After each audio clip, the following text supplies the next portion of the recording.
প্রিয় দর্শক বন্ধুরা, আসসালামু আলাইকুম।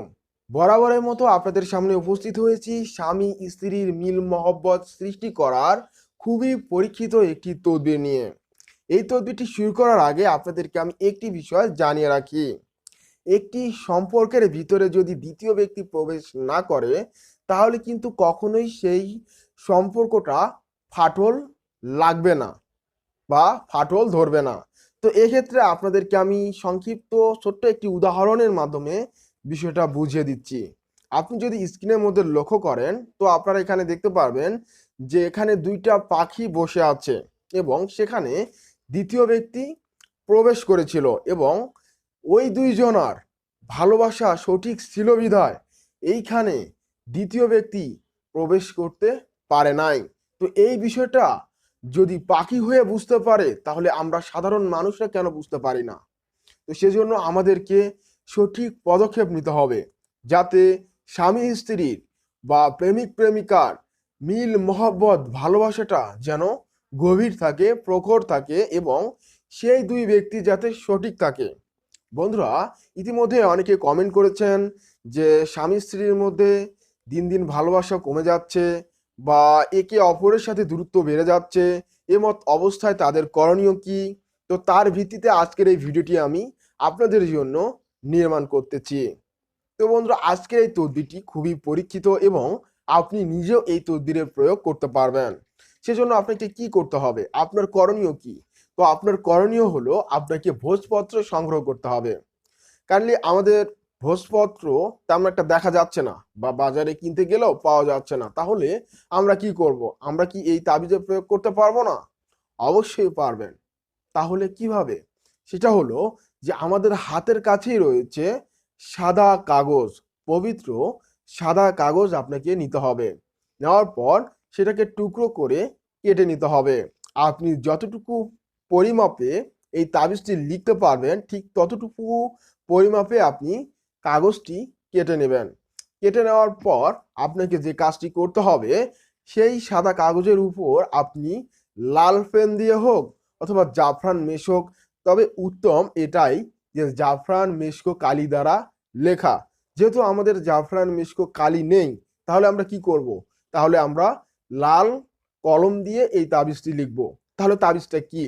বন্ধুরা, আপনি যদি স্ক্রিনের মধ্যে একটু ভালোভাবে লক্ষ্য করেন, তাহলে আপনি এখানে দেখতে পারবেন যে এই তাবিজটি আপনাকে কিন্তু লিখতে হবে। তো লেখার পর আপনাকে এই তাবিজের নিচে সম্পূর্ণ বাংলায় আপনি প্রথমে লিখবেন স্ত্রী, তারপর একটা হালকা করে মার্জিন টেনে আপনি তার নিচে স্ত্রীর নাম দিবেন এবং মাতা লিখে স্ত্রীর মায়ের নামটা দিবেন যদি আপনি স্ত্রীকে বশ করতে চান।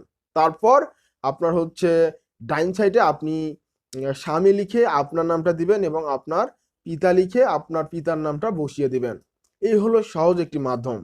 তো আর যদি মেয়েরা করতে চান, তাহলে প্রথমে স্বামীর নাম স্বামী লিখবেন, লিখে একটা দাড়ি দিয়ে নিচে লিখবেন যে স্বামীর নাম, তারপর পিতা লিখে তারপর আপনি স্বামীর পিতার নাম, তারপর আপনার হচ্ছে ডাইন সাইডে আপনি লিখবেন যে স্ত্রী এবং আপনার নাম এবং আপনার মাতার নাম। খুবই সহজ একটি বিষয়, এটা নিয়ে কোনো তান্ত্রিক কবিরাজের কাছে যাওয়ারও প্রয়োজন নেই বা আপনারা অনেকেই আমাকে এই বিষয় নিয়ে ফোন করবেন বা মেসেজ করবেন, এটারও প্রয়োজন নেই। আপনাদেরকে আমি সম্পূর্ণভাবে এই বিষয়টা শিখিয়ে দিচ্ছি আজকের এই ভিডিওতে। তো বন্ধুরা, আপনাদেরকে আমি শিখিয়ে দিলাম যে কিভাবে আপনারা এই তাবিজটি লিখবেন এবং এই তাবিজটা কি। তো এখন এটার প্রয়োগ কিভাবে করবেন? তো দেখুন, এই তাবিজটি আপনি আপনার নিজের সাথে রাখবেন, যেমন হচ্ছে গলায় অথবা হাতে অথবা কোমরে, বা পুরুষ হলে আপনি আপনার ওয়ালেটের মধ্যেও রাখতে পারেন, অর্থাৎ মানি ব্যাগের সাথেও রাখতে পারেন। আর একটা বিশেষ কথা সেটা হচ্ছে যে এই তাবিজ আপনারা দুটা লিখবেন। একটা হচ্ছে যে বালিশের মধ্যে ঘুমায়, সেই বালিশের নিচে আপনি রেখে দিবেন। তাহলে কিন্তু মানে সেই বালিশের নিচে না, মানে বালিশটা ফুটো করে তুলোর ভিতরে দিয়ে দিবেন, যাতে মনে করেন সে যেন ওই বালিশে ঘুমায়। তাহলে ওর চিন্তার মধ্যে যে চিন্তা করে আপনাকে ছেড়ে দেবে বা আপনার সাথে রাগারাগি করবে, এ ধরনের যে চিন্তাটা আসে বা এ ধরনের যদি কোনো জিন টিন থেকে থাকে তার মস্তিষ্কের মধ্যে, তাহলে কিন্তু সেটা দূর হয়ে যাবে। অনেক সময় কিন্তু জিনের প্রভাবের কারণে দেখা যাচ্ছে যে সংসারের মধ্যে ফাটল ধরে যায়, কিন্তু আমরা এগুলো বুঝতে পারি না।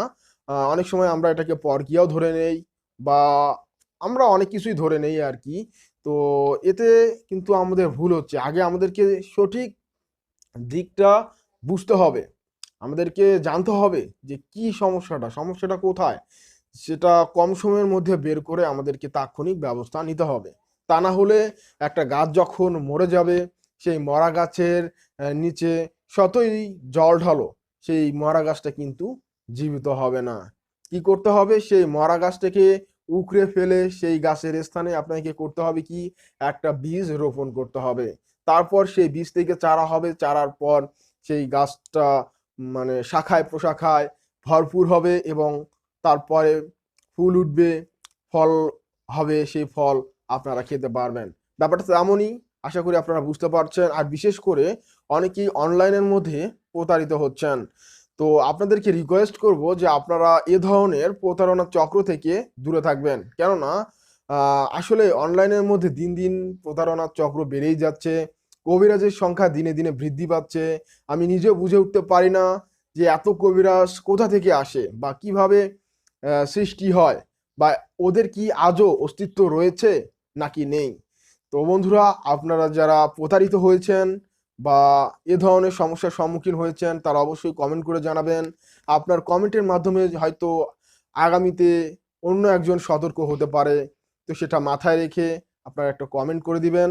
আর ভিডিওটি ভালো লাগলে অবশ্যই লাইক, কমেন্ট, শেয়ার আপনার ইচ্ছা মতো আপনি করে দিবেন। তো বন্ধুরা, বিদায় নিচ্ছি, দেখা হবে পরবর্তী ভিডিওতে। সে পর্যন্ত আপনারা সকলেই ভালো থাকুন, সুস্থ থাকুন, কবিরাজ সোহানুর ইউটিউব চ্যানেলের সাথেই থাকুন। বিদায় নিচ্ছি, খোদা হাফেজ।